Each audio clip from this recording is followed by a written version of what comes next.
Хүүгээ цэцэрлэгт нь хөргөж өгье. Ойр төв маань цэцэрлэгтээ ер нь гайгүй тасаад дайчгүй байгаа гэсэн. Гэтэ бас нэг хоёр асуудлын талаар багш нь өчигдөр хэлсэн. Нэг нь болохоор өдөр унтахгүй байна гинэ. Одоо 5 хоног цэцэрлэгт явбал хоёрт нь бол золттой унтахгүй. За баг нэгт нь л унтж байгаа гэсэн шүү дээ. Тэгэд юусоо баг огт унтахгүй. Тэгэл бүх хүүхдүүд орон дээрээ гараад ингээл унтахаар манай хүүхд ингээд бас дагаж унтаад тэгэнгүүтээ багшаагаа гараад явангууд худлаагаас нүдэ амчдаг гэсэн амир нийттэй за хэнийг ч хуураад байгаа. Тэгчээд багш нь гараад явах ч юм уу эсвэл багш нь ингээ анзаарахгүй өөр тийшээ харж маржаад хойшоо эргээд харангууд манай хүүхд орон дээрээ суудсан. Өөр тоглоом ном бариад дэрэнд ороо нуусан юм аа. Ингээд хараад үжидэг гэсэн. Тэгэд үе чи унтаа чи ядрын штэ унтаарай гэд тэгэнгүүт хүнжил рүүгээ эргээ орчдөг. Тэгэл унтахгүй. Тэгээ хамгийн гол нь өөрт нь дархлаанд нь тэгэл ядрын штт гэл багш нь өдөр заавал унтуул сургамаар байна гэ тэгээдсэн. Би өдөр амралтын өдрөд нь ч юм уу гэртээ унтуулахдаа унтахгүйгээс гүгээд идгийн. Тэнгүүт нь загнаад унтуулчихдаг байхгүй юу? Заавал унт. Тэгвэл чи бүр нам хүмүүсээр шоргоолж олоо хоёр чинь энтер гэдэг. Тэгээд унтуулчдгийг. Тэгсэн чи багш нар нь болохоор ерөөсөө тэгээ загиндгүй юм ямар манай хүүхдийг загинчих гэлтэй нэвш. Тэгээд ер нь гэхдээ багш нар ерөөсөө огт загиндахгүй. За тэгээ зохиж мөхөх бол бүр байхгүй. Дээр нөгөө нэг манай хүүхдийг нэг багш нь нэрээр нь ингээд чанга дуудсан. Тэгсэн чинь манай хүүхд тэрэндээ л амар гомдоод идэг. За намайг миний нэрийг амар чанга бүдүүн хоолоор дуудсан гэл. Йоо, тийм юмд юу сүртэй гомдтiin чи гэдгсэн чи. Үгүй ястай айгүй бүдүүлэг санагцсан, айгүй амар санагцсан гэл нэг сүртэй за. Ер нь хэцэд багш нар жоохон мэдхгүй тийм хүмүүжлийн айгүй тийм зөөлөн аргыг ашигладаг. Тэгээд цэцэрлэгт одоо явж байгаа цагийг бас ингээд эцэг ихтэй айгүй хариуцлага өрүүлж ингэж хамтардаг нэг жоохон тийм л юм байна. Тэгээд нөгөө нэг асуудал нь болохоор ойрд жоохон ааш нь ингээд хитрхи бүдүүлэг юм хурцаар илэрхийлэгдээд байна гинэ. Тэгэд яаж ан гэсэн чинь энэ ангидээ ирээд бас сар гарan болоод бас ангийнхантайгаа ер нь дасцсан танилцаад ингээд найзалдаг болсон. Тэгсэн чинь ойрд ягаад чи хүүхдүүдтэй айс цангаа ингээд дөнгөж танилцчих мэдэрч эхэлж байгаа болохоор ингээд хүүхдүүдтэй муудаад байна. Илүү их уурлаад байна. Өөрт нь ингээ хамтдаа тоглож жоод найзууд нь үгэнд нь орохгүй ч юм уу жоохон тоглоом булаацалтай болохоор л амар чангаар ойрлол ингээл цохихгүй. Гэтэ ингээ зангаад ингээ хүүхдүүд лүү тэгэж юм тиймэрхүү үйлдэл хийгээд байна. Энд чинь бас айгүй болохгүй гэдгийг нь ойлгуулах хэрэгтэй гэл тэгсэн. Тэгээд бас ойрд бас нэг ангийнхаа хүүхдтэй зодолтоод байна гинэ. Хүмүүс маань ер нь ойрд бас цэцэрлэгээс ирчээд би өнөөдөр айлын эхэнтэй тоглосон энэ төр гэх тэнгүүд нэг хүүхдтэй тоглосон. Тэгээ тоглож байгаа зодтолцсон гэж надад яриад байдаг үсэ. Тэгсэн чи багш нь яг хэлсэн тэр хүүхдийг тэр хүүхдтэй айгүй их тоглодог. Тэгээд тоглохоор айгүй их зодтолтдог. Ер нь өглөө бараг ангидаа орж ирчихэл нэг харахад замдалцсан зогсож идэг гэл амар ядаргаатай. Тэгсэн чи хараа өчигдөр нөгөө багш нь цэцэрлэг тарахаас өмнө над руу яриад хүн нөгөө хүүхдтэй зодтолж тоглож байгаад нэг харсан чи ингээд ноцолдоод бинийхээ нүүрийг мачиж ингээд жоохон нүүрэн дээр нэм зураас үсчлээ. Тэгээд мөсөр чин тавиад цос түрхчлээ. Юу ч гэсэн очиод гэртээ очиод авахаараа ингээд илүү сайн анзаараарай. Сорвны тос энэ төр ойл түрхээрээ гэл тэгсэн.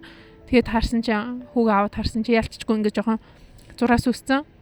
Тэгээд за гайгүй болоо гэд нөгөө хүүхдтэй нь бас яг ингээд эцэг ихтэй нуулцж амжилгүй тэгээд аваад тарьсан. Тэгээд тэгсэн чи орой л нөгөө нэг хүүхдийн хээж залгаал амар муухай юм боллоо. Хоёлаа хүүхдүүдээ ингээд би битэй уцаараа хариулъя гэд нөгөө хоёр хүүхэд нь яриад чухамгүй л ингээд амар сайн би нэг ойлгосон юм шиг л уучлаарай хоёлаа өстө сайн найзууд энэ шүү энэ гэл яриа л хэлээ. Гэтэ хуудлаа ах уу хоёр маргааш дахиад зодтолдох байх. Үгүй яад ингээд тийм бүх мэдээд би нэг харахаараа л ингээд өдөөл эхлэхийн аягуулсан нөө. Тэр хүүхдийн хээж нь болохоор нөгөө цэцэрлэгийн тэр ангийн эцэг эхчүүдийн комиссийн дарга байхгүй юу. Тэгэд нэг тийм юм ойлгодог гайгүй ухаалаг эмэгтэй байдیں۔ Тэгэл надтай ярьчаал яста муухай юм боллоо. Би хүүхдтэй айгүй их анхааруулж хэлнэ. Хүүний яасан гайгүй юу хацар нь өвдөж гин үү яасан байна гэл амар тэгэж санаа тавьж асуусан.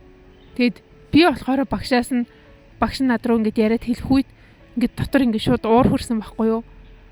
Тэгээд би амар тэнэг байгаа юмстэй.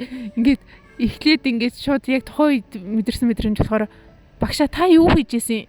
Хоёр хүүхэд биенийхээ нүрийг майжж хахад. Тэгээ хоёрт тэр хүүхэд хумстай байсан юм уу? Яглаараа ингээ хүүхдийн нүр майжаа ичтیں۔ Би болохоор хумсын амар анхаардаг. Айгуул яг хүүхэд майж чинь гэдэг амар санаа завдаг болохоор би ер нь жоохон нэг тиймэрдүү хандлагатай байсан. Шууд ингээд өөрийгөө өмөрсөн амар мангар за. Тэгсэн чинь нөгөө талаас болохоор шууд л ингээд хүү яасан бэ хүн яасан? Хойлоо эмчэд очих уу яах вэ хүү гэл ингээд санаа тавингууд би яг ингээд өөрийнхөө буруу байсныг ойлгочихж байгаа юм чаа. За би чи ямар төрөгдөөд хүүхдийнхээ өмнөөс ингээд бочуурч уурлаад мангар зан гаргач удаа л гэж утсан. Ер нь ингээд хиттуудтай харилцах арга одоо хүртэл нэг л олоогүй байх шиг. Хиттуудаас монголчуудаас илүү нэг тийм сайхан ааштай ч юм уу нэг тийм бусдын төлөө гэх нь арай бага юм шиг санагдд юм а. Зүгээр л ингэж санаа тавих ч юм уу эсвэл нэг ингээд илүү уужуу байх нь өөрийгөө нэг зэрэг зэндагаараа би чамаас арай ухаалаг гэдгийг илэрхийлэх гээд байгаа юм шиг.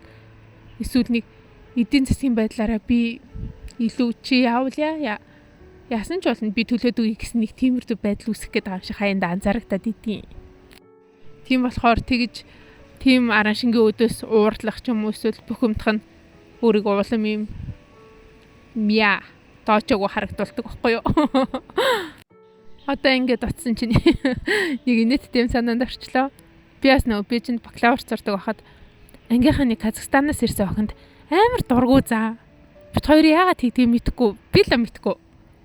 Одоо ингээд бодох нь тэр охин юм хөөрхөн байсанд натаархсан юм уу? За үгүй яг атаархаагүй штий. Яагаад ч бид хоёр ерөөсөө ингээд харилцаж чаддгүй за амар санаа. Анги дээр тэгэл хичээл ном орж исэн ч гэсэн би нэг дандаа ингээд үгээр идэстэй. Багш ингээд өгүүлбэр зохиоч юм эсвэл ямар нэгэн жишээ авч яргэнгүүт. Тэр маань болохоор Монгол орны эмэгтэйчүүд муухай ааштай нь одоо эдийн засагт нөлөөлнө тэр гэл нэг хэрэгтэй хэрэггүй тэнэг юм яриа хүний уур хүргээл за. Би бас Казахстаны эмэгтэйчүүд хэрхүү зангаас олж хэрэг алддаг вэ гэдгийг судалцгаа энэ тэр гээд амар тэнэг бит хоёр яагаад тэгээд идвэсэн бүү мэд.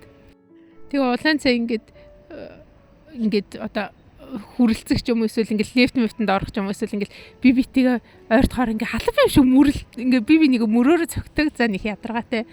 Тэл тэр нь надаас ядж байгаа жоох өндөр болохоор ингээд намайг ингээд илүү хүчтэй цогтөг. Гэтэ би бас арай жоох мөр доогуур болохоор яг эмзэг газрын цогтөг ядаргаатай тий. Тэгэл нэг удаа бүр амар нэтээ яг автобусны буудлын дээр хотын төвд сургуулиас нэлээд зайтай. Бид хоёр яаж яваад чи нэг автобусны буудлын дээр ингээд бибинээ харцсан байхгүй юу? Тэнгүүдээ бүр би тэгээ амар хурдан очиалцаа. Чи хинд юугаа шившилж яваа юм. Юугаа хийж байгаа чигээл би лүгээ бүр шууд ингээ хаа холоос биний харангуут очиж хэрэлтэл нөх мангар нэг тийм ясны нэг өмнөх насны ч юм уу дайснууд байсан ч юм уу мэдгүй тийм муудалцаад идэх хүмүүс бас байдаг гэж магадгүй. Одоо гэхдээ би тэрнтэй тааруул. Үгүй сайн нөө энэ төр гэдэг амар юм нөхөрсөг байх баха. Хотлоод л. Очил хэрэлдэх үзгэлээ. Өнөөдөр гэртээ цэвэрлэгээ хийгээд бас зочид явсан болохоор гэрээ сайхан цэвэрлээ. Бас зочидтай байхад гэрээ цэвэрлээд байх юугүй. Тэгэд бас нэг муухай суугаад хаан чашин тэрүүхэн тэнд нэг бахан цэвэрлэгээ ил яваад исэн. Тэгэд гэрээ нэг сайн цэвэрлэхгүй ачаад өнөөдөр цэвэрлэлээ. За бай бай.